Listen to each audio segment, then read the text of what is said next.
What's up, everyone? This is Alex from Computer Headquarters, and today we're going to talk about Diablo 3 Season 28. Today is January 31st, 2023, and today the PTR will be released. That's the test realm. What's that called? Playable test realm? Whatever it's called. Anyway, it's the test realm. It's for testing the new season. It's only 11 o'clock in the morning, West Coast time right now in the United States, so I don't think that the PTR is live right this second, but I've been testing a bunch of things and theorizing, and I think a lot of other people out there might be interested in the data or the just talking about this. So, my favorite part about Diablo 3 seasons, or Diablo, I should just say, my favorite part about Diablo 3 is the season start. I love the season start. I love reading about what the new abilities are going to be, the new seasonal theme, what the class changes are going to be, which class should I start with because of a Hadrig's gift, possibly, class should I start with because of how good it's going to be for rushing to 70. Am I going to, and then also, am I playing solo self-found? Am I playing with a group? There's all these things that I usually start theorizing about early on, and so that's what I've been doing the last couple nights, and trying to get things like a plan, so to say. So I watch a lot of streamers and YouTubers here and there.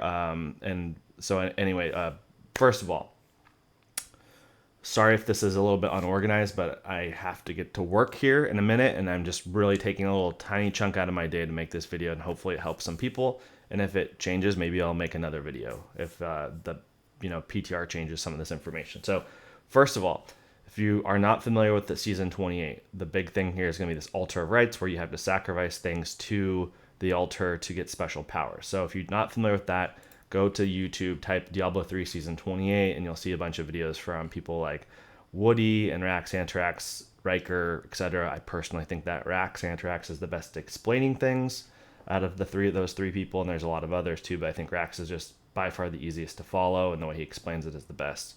Highly recommend that. But as I've been watching these videos as they get released and all the new things and stuff, I've been changing my game plan, and I did see this video here from Amir Mo, which was very smart of him to put this video up. And the summary of his video is, if you want to get a flawless diamond, you need to be either level 18 to get a regular diamond to drop, and then you need 2 regular diamonds to make 1 flawless diamond, or you need to be level 30 for a flawless diamond to drop. And that is important because that is the level 2, rank 2, whatever you want to call it, of the offer materials required. So rank 1 is a requirement to take A. And sorry, again, I'm bouncing around a little bit, but if you're wondering what am I looking at here, what is this website? It's coleco.github.io S28 planner. Hopefully I'll remember to put this in the description, but if not, you can just type this into your bar, or you can go look at Woody's latest video, and he has it in his description. But this is a really awesome tool that this Coleco guy built to help people plan out their skill tree or the altar of rites tree for the season, right? So here's another thing that's important to understand. So the first thing is 10 reusable parts. That's really easy, and I'll talk about that in a second, but that's A, which is you get double kill streaks. Amazing, by the way. That getting this is going to be amazing. But then the next thing that you need to get is 1 flawless diamond, which we just talked about, this right here, and you have to get 15 arcane dust and 20 reusable parts. So 20 reusable parts, insanely easy. 15 arcane dust, kind of easy. 1 flawless diamond, not so much. You can't just get that right off the bat. So that's what we're going to talk about. And then I also want to be very clear here. You cannot get more than 2 of these things on your season start before you're level 70, because the third thing that's required is 1 greater rift key, and you have to be level 70 to get a greater rift key. That means that you are making a choice. Are you going to be clicking the permanent XP pools, which will give you basically 41% extra XP for the entire season, including your season start when you're rushing to 70? Or are you going to take the no item level requirements, and so that you can have an easier time getting to level 70? It's going to be different for different people, and that's kind of also what I want to talk about right now. So now that we've covered a lot of these bases, or the basics, let's talk about the different reasons you'd want to pick those things. It gets complicated, to be honest with you. So picking one of these things might really have a lot to do with, are you playing by yourself or are you playing with a group? Okay, let's say you're playing with a group. Are you planning on playing a lot like that weekend? Are you going to be the guy that's staying up 24 hours straight, playing 3 nights in a row over the whole weekend and just going crazy on it? If you're doing that, you may not want to take the no item level requirements. You might want the XP pool. And that means that you may not be spending your challenge rift cash right here, number 15. You might want to save your challenge rift cash so that you can sacrifice it early before Monday. So if you use your challenge rift cash immediately on Friday, the Friday that is launched for the season, then you won't be able to sacrifice one to the altar of rites until the following Monday. So it's only 4 days basically. It's not a huge wait. You could pretty much say it's 3 days because the launch is at night. So that's fine. You could wait. But if you're going crazy and you're just gonna kind of do a whole bunch of gameplay at once, maybe you want to save your challenge rift cash. And if you're doing that, then you might want to have someone in your group of 4 who is going to be doing the carrying. Let's just say it's gonna be a necro, and he's gonna sell his or use his challenge rift cash, and he's gonna gear out his necro, and he's gonna carry you and all of your friends. Maybe 3 friends are gonna be going crazy, playing all weekend, and one guy's like, I'll be the guy that uses the challenge rift cash. Challenge rift cash. I don't care about getting everything immediately, and I can wait till Monday. So I think that a lot of people were leaning towards that play this a lot. We're leaning towards, yeah, you know what? I would love to actually challenge myself and not use the challenge rift cash, or have a friend that's going to do that. And I'm going to try to do all of these things in the first weekend, all 26, until the newest thing is that Woody and Rax are now making videos about how hard it is to get the quest. Where is it? Never ending questions. So this is number 19. This is Rax's video today, right here. Says that he did 117 runs and he did not get it to drop.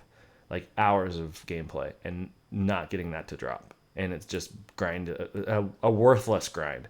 We're hoping that Blizzard changes that before the launch. But if they don't, then this is going to kind of change everything. Am I going to want to spend my first weekend doing that over and over and over again? Not really. I'd rather just be rifting, to be honest with you, and get more powerful. But, there's also the staff of herding that's going to be a lot of work. And the never-ending questions is going to come fairly soon after the challenge rift cache. So is it worth it to just wait till Monday to get the challenge rift cache and not have to rush all this stuff? I don't know, because if you get all this, if the sooner you get all these things, the sooner you get double primals dropping, and I think everyone wants that. So there's a lot of little things to think about, and it really is going to affect your decision making on which things you're going to choose on this Altar of Rites tree. So I'm interested to hear what you guys are going to do. Are you planning on doing, are you going to go crazy and you're going to keep your challenge rift cache, and you think you're actually going to be able to do the never ending questions and do all of this on the first weekend before Monday? Or do you think you know what, screw it, I'm going to open the challenge rift cache, I'm going to try to get OP on my first playthrough, and go for it. So, and I'm going to circle back to another thing here. I talked about the diamonds, right? So let's just say that you're in a group, and so there's probably going to be 2 types of groups that are taking this seriously. One group has one guy that's running everybody, and the other group is literally everyone's holding their challenge rift cache, and they're working together to just go through as quickly as possible, because you really don't need someone with a fully kitted out necro to do this. You just need some people doing no item level requirement. So I think the next choices are how are you going to do everything, right? So are you going to, I would say the first thing most people are going to want to probably do is, I've got Diablo opened here. Let me open a game. You're going to probably want to go to Battlefields of Eternity as your first thing. So you go back out, you go to Act 5, Battlefields of Eternity.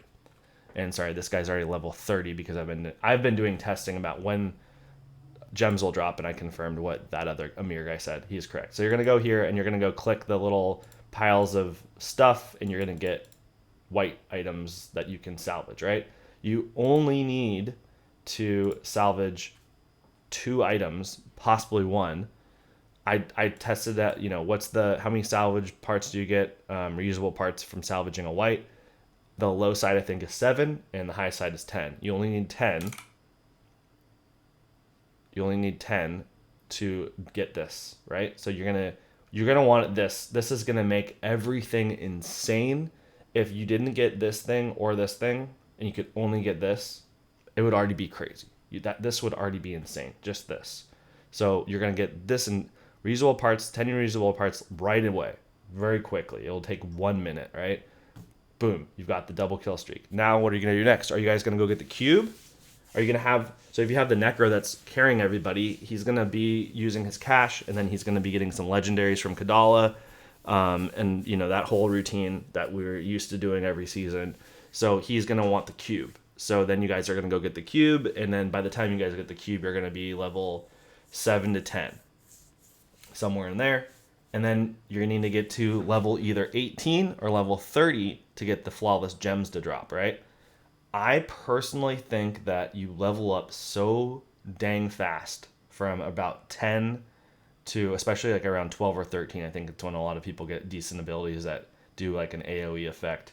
So once you're around 13 and going to 30, even 40 is just like snap your fingers and it happens really, really fast. If you're doing Temple of the Firstborn, going for kill streaks, I mean, it's already instantly crazy fast. And now this kill streak, timer duration, and reward bonus are going to make it even crazier.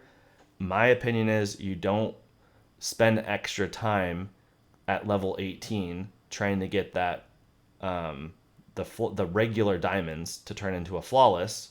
I think you just grind out to 30 and keep grabbing all the junk on the ground to make sure you have enough arcane dust, because I think my testing saw that if you scrap a blue item, you get 1 to 2 arcane dust per scrap. So you need to grab about 10 items to scrap, and that's not a lot, but might as well just play through it, get to about 30, get the diamonds, and then jump back into Temple of Firstborn, probably with no level requirements and a weapon immediately.